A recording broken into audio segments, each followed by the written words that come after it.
someone. What matters a lot kung ano nararamdaman niya sa pinapakita natin. Diba? Kahit sabihin natin na binibigay natin ang lahat sa isang tao, pag yung taong iyan, walang dating yung ginagawa natin sa kanya, it's actually pointless. Kahit ibigay natin ang lahat na meron tayo for someone, pero kung yung taong iyan, hindi na niya maramdaman yung magic sa binibigay natin, it's pointless. If your girlfriend needs time, diba, para mag-isip-isip, you have to respect that one. Okay po. Diba? Kasi kung titignan mo, siguro dumarating yung point na gusto niya ng space. Kaya lang, pag andyan na, pag gusto mo na rin, natatakot siya. Diba? Opo. Iparamdam mo sa kanya na it's okay, sige, go ahead, you can have your space. At dito lang ako. Na I will always be here para sa'yo. Baka hindi niya maramdaman yun. Hindi laging third party yan dahil lang siguro, diba?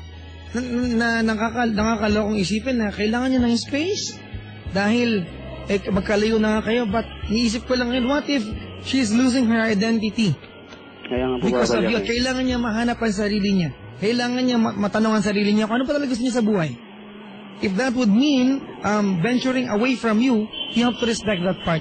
Kung sakasakali sa pag-venture niya na to, pag-venture out niya sa relasyon niyo, hindi na siya bumalik, well, paalam kayo ng matino. I believe na kung talaga mahal ka niya, saan man siya mapadpad, sino man ang makasalamuhan niya, di ba? Her heart would always long for you. Hahanapin ka ng puso niya. Kung hindi na niya maramdaman ngayon, nakakalungkot yan. And you have to respect that part. Magkalayo na kayo. Tama yung sabi mo. Magkalayo na kayo. Dapat namimiss ka niya palagi. Magkalayo kayo eh. Kaya diba? Papa Jack eh. Papa Jack, pwede off air saglit. May sabihin na ako. Huwag na kapatid. Sige na, para matuto sila. Kasi medyo, Papa Jack, medyo sobrang eh. Na may nangyari sa inyo? Opo. O yun lang ba gusto mong sabihin sa off air? Meron po. Ano pa? Buntis siya, delayed. Hindi po. Hindi man ako off air eh. Bampera siya, gano'n.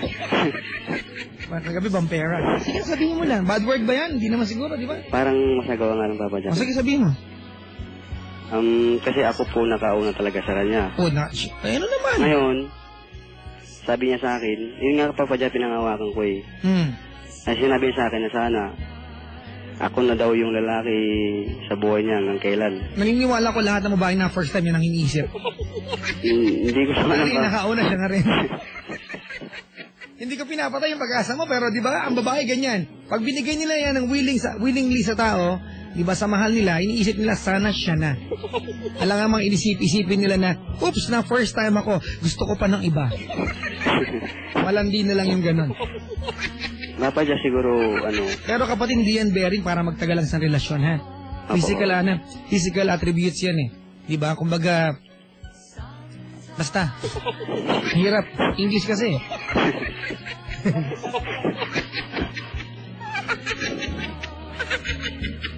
Kailan?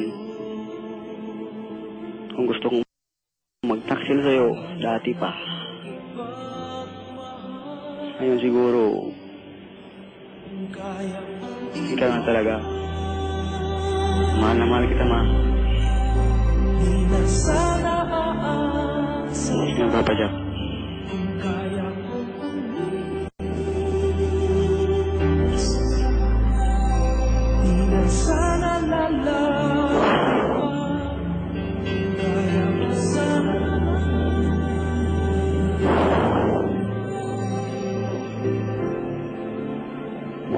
Hello, Papa Jack.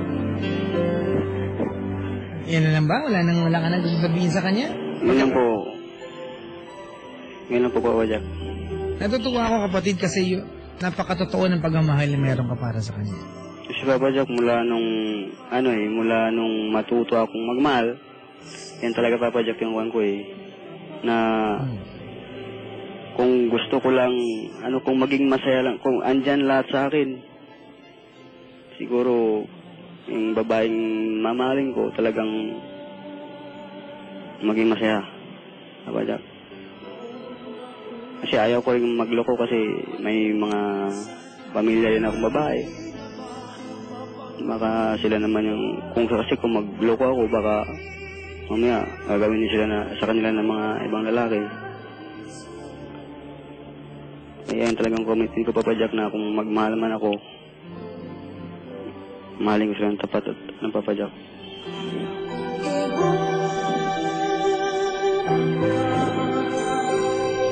Sana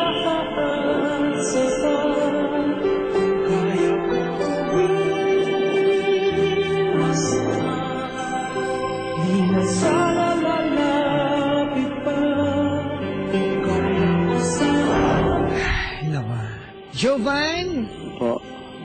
Alam mo, wala akong gaano masabi sa'yo kasi I hate to say this, mga kaibigan, but in reality, you are at her mercy. Kung gugustuhin niya to be with you again, just the way you were before, siya nakakaalam yan.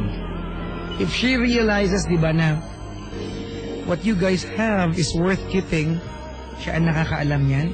Kapag dumating yung pagkakataon na ma-realize niya na yung meron sa inyong dalawa, di ba, is worth keeping for a lifetime, siya ang nakakaalam yan. Ano man ang maging desisyon niya, kung sakaling tumuloy man panghabang buhay ang relasyon ninyo, well, good for you.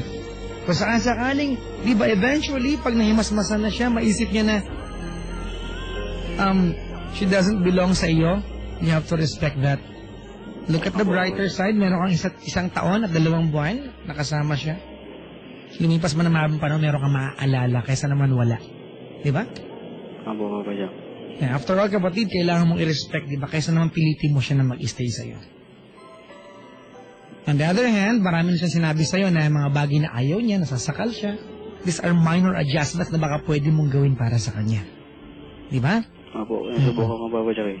Ang dami natutuwa sa'yo dito. Ang swerte raw ni Venus kasi, minamahal mo siya. Papa Jack, sana ako na lang si Venus, sabi ni Cherilyn. Si Cherilyn ka, magiging Venus ka. Ito may nagre-react dito. Bakit ako? Ako din na nakauna sa GF ko, nagkaanak pa kami. Niloko rin ako. Malandi yan, Papa Jack. Tawag dun malas. Ito, mayroong matandang doktor nag-text. Oo, ako. Pinapahalaga ko ang pagiging single ko. Hi, Doc Ming! Salome, good evening sa iyo. Maligayang pakikinig sa mga taga-Sambales na kasubaybay sila. Jovan, salamat. Tuwan-tuwa ko sa iyo. Thank you po, Papa Jack. Ayan, kapatid, alam mo, magkakaroon ako ng... I'll have a hard time playing this song. O kasi kabilang computer ang gagamitin ko. Wala ako sa database. Pero dahil sa iyo, i-play ko to. Alright? Papa Jack, thank you. Bibihira mo marinig sa Love Radio ito. Kasi ang kanta pa ulit-ulit lang naman dito. Pero para sa'yo, i-play ko to, kapatid. Babantayan ko yung awitin para sa'yo. Alright?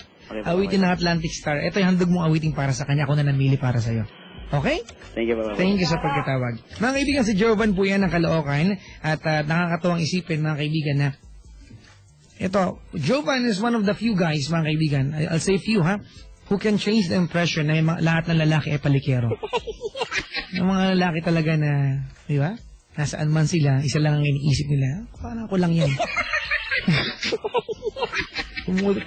Kumukulog ba? Alright, mga kaibigan, para sa iyo to, Jovan.